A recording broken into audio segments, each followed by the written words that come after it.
This one was the case of Jerry Michael Williams. He was a duck hunter that went missing, supposedly. And there was a lot of things. There was clues, actually, brought up by, viewers and his mom. His mom was like a really cute old lady, and I was like, I should do this just for the sake of, doing it. So the clues were that Jerry Michael Williams' boat was found full of gas. The wrong shotgun was found. It wasn't the one that he used for duck hunting, because usually guys that have duck hunting rifles use it more than one time. Because they had to be comfortable holding it for a while, and I don't think that you would use a shotgun for hunting turkeys for hunting ducks, because it has to be a quiet gun in order to hunt ducks. And then we have his hunting gear was in pristine condition, never been used, found 6 months after he went missing, which that's a big red flag right there. They also said that he got eaten by an alligator, but he went missing December 16th, 2000, and if you know anything about herbaceans, reptiles, in Florida it's cold around that time. Maybe not freezing cold, but it's like when you open your refrigerator and it's on the coldest setting in most places. So I don't think any of the alligators would be active around that time. So it struck me as odd. I used to have alligators as a kid. So they're down at my dad's house, and he lives in Florida. But yeah, my alligators fall asleep around December, so they're zombies. You can actually roll them over and tickle their stomachs, and they wouldn't move. So we have no sign of Mike anywhere. Usually, if people go missing, they probably don't tell anybody where they're going, but there is signs of, they'll talk to somebody they were in distress, or they didn't want to do this or something. There would be some kind of code words that they would use to indicate that they were going somewhere, or they needed some time off of their life or whatever. Even if you're living a double life, there's certain patterns of words that you would use. And he didn't really talk to anybody about that, so it's kind of interesting. And then his best friend writes up 2 insurance policies, 2 insurance policies for his friend's family, and it's that's weird. So his best friend writes up 2 insurance policies equaling up to $1.5 million. A couple days before he goes missing. And nobody's the wiser. And then there's his best friend, I think it's Brian Winchester, I think that's the guy's name, marries Mike's, Jerry Mike Williams, widow, Denise Williams, when he's declared dead, which is insane. And there's no body. They just said that he was dead, so that would be a done case.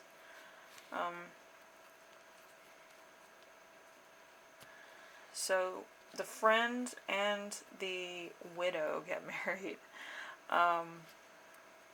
So they can't testify against each other. The best friend and the widow start having problems with their marriage. As I say, marry in haste, repent at leisure. There's an entire case about the trouble that they had in their marriage. It was through a threat or whatever, because the wife wasn't giving her second husband any of the proceeds from the insurance policies in which he wrote up and all this. And that was a big the thing or whatever.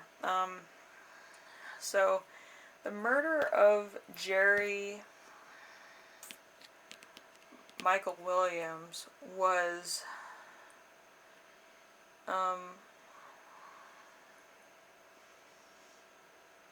the whole trial thing. Let me see it.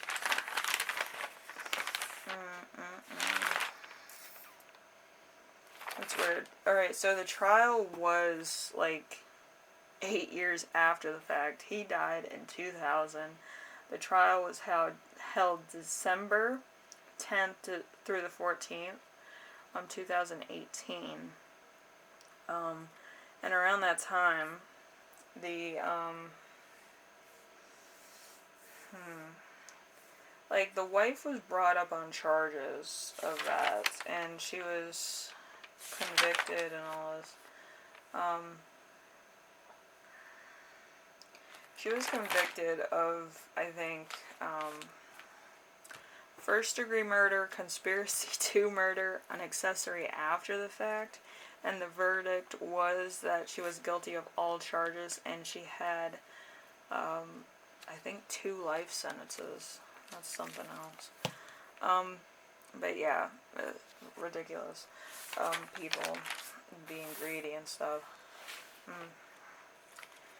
Alright, and now we're gonna get to the tarot, because it makes me feel weird going through all that stuff.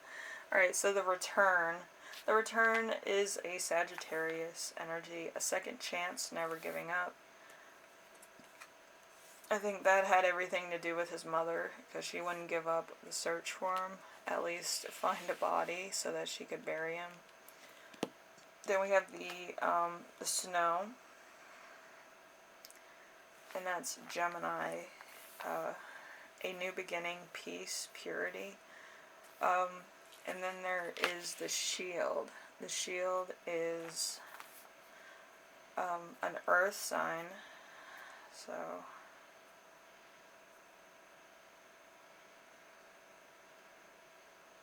it's like the Jack of Diamonds. The Jack of Diamonds is like the Page of Pentacles. So protection, a defense measure to maintain harmony. So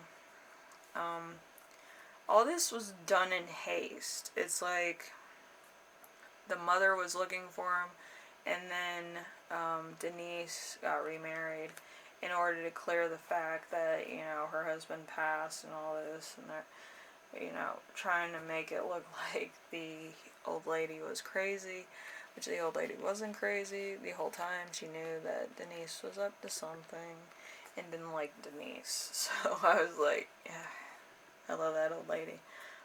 Because that's me in, like, you know, a couple of years. When I'm 70, I'm gonna be like that, see through people's bullshit. But yeah, she was just really delightful. I like that old lady. She just knew. She had intuition. She had her headlights on, that Denise woman, and she knew about it. Because her, and like, you can tell when people's intentions aren't pure, you know. It kind of sets off a red flag if they have bad intentions, and it sets off a white flag if they have good intentions, but they might not be able to express it. So we have the right hand of empathy, kindness, clarity, and love. So there's some justice there. And then we have the angel of song, which is the horn, the setting sun, and the flame. So yeah, that mother looked for her son everywhere. And then there was the angel of time, a clock, a torch, a wave. So like she knew that he would be found, and time would do her justice. So 8 years later, Denise is on trial. And then we have the left hand. The left hand is law, bravery, and punishment. So finally Denise gets her comings, for, I don't know what it's called, her upcomings or comings of, up or old sayings. Like, I have no problem with saying stuff off camera, but on camera, like, I get tongue-tied. Anyway, we have the Wonderland cards, which is the Six of Swords. A journey, usually pleasant, hoping for a fast solution to a problem, success over many attempts, sometimes a messenger, expediently to an end of a journey. So Denise wanted to wrap this up, like, with Mike and his stuff. Like, that's really disrespectful. She didn't even mourn him. She was, like, married within a week after the fact, which I found a little crummy. Anyway, and then there's Seven of Cups. Seven of Cups, there are 7 cups with different themes in them, and you can choose whichever you want. So Denise had a lot of choices of what she could do. She could take the money, run, or marry this dude, his best friend, Brian, so that he wouldn't testify against her. They were in cahoots, whatever the case. But yeah, it's... The Seven of Cups is a lot of choices. Sometimes not the best of choices, and sometimes you get greedy and you pick too many choices, which backfire exponentially. Then we have the Two of Swords in reverse. Two of Swords is treachery, lies, mind out of balance, false friends or bad business dealings, delinquency, disloyalty. So Denise said that Brian assaulted her with a gun in the backseat of her SUV, like something like that. So they were on trial for that. She put him behind bars, Brian, and then that was it. Because she wasn't sharing money with him or whatever the case. She was saying of how she was so fearful of him and all this.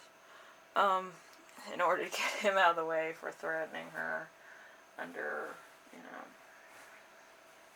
under whatever the case. And then we have the Six of Diamonds, the wedding. Generosity to those who are fortunate, kindness and gifts from the heart, well-being, and what comes from kindness and giving. So this was the mother of Michael Williams. She knew everything would fall apart. Then we have the Two of Diamonds, happiness in reverse. Literal talent, bills, fraudulent enjoyments, any message of a letter. So there was a letter of some kind. Probably a summons for Denise. Because Denise thought she got away with something. Then we have the Four of Pentacles. Four of Pentacles in reverse.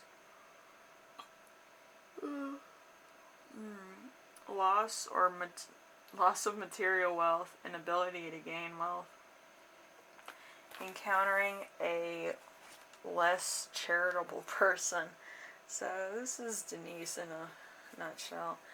And her second husband went against their little arrangement because he got arrested. She didn't. So he's just like, you done effed up. I went against her. It's the Seven of Cups, but it's, different. The Seven of Cups is business and luck. So,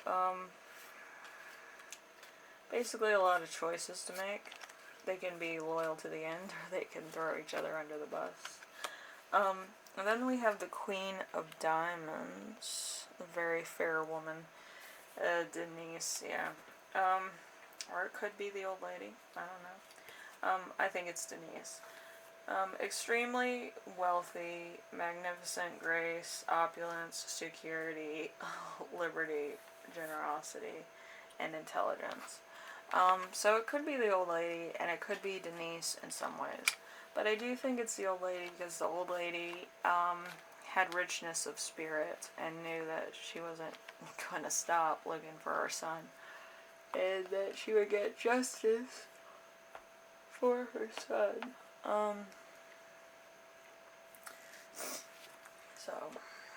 And then we have the final card, which is the Ten of Cups.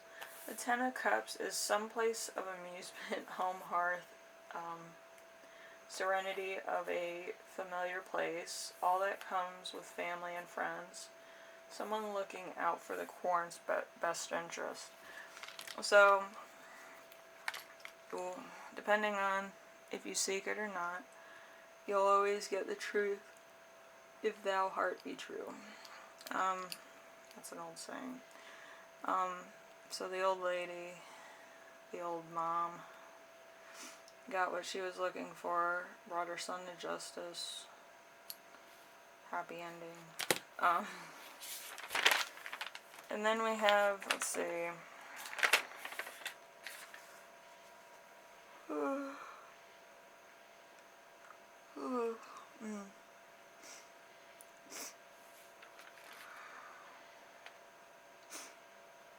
Alright, so since I couldn't go back in time, I'm actually going to do the astronomy from the trial, which would have mirrored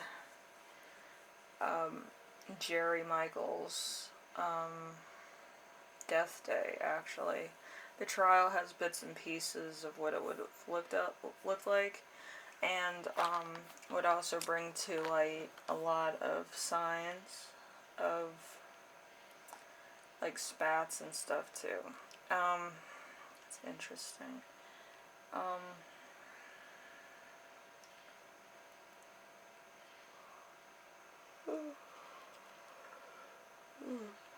Excuse me. I actually drew a picture of what the court case thing looked like. So I'll show you that in the next part of this. So I will see you in the next second part. Okay? Laters.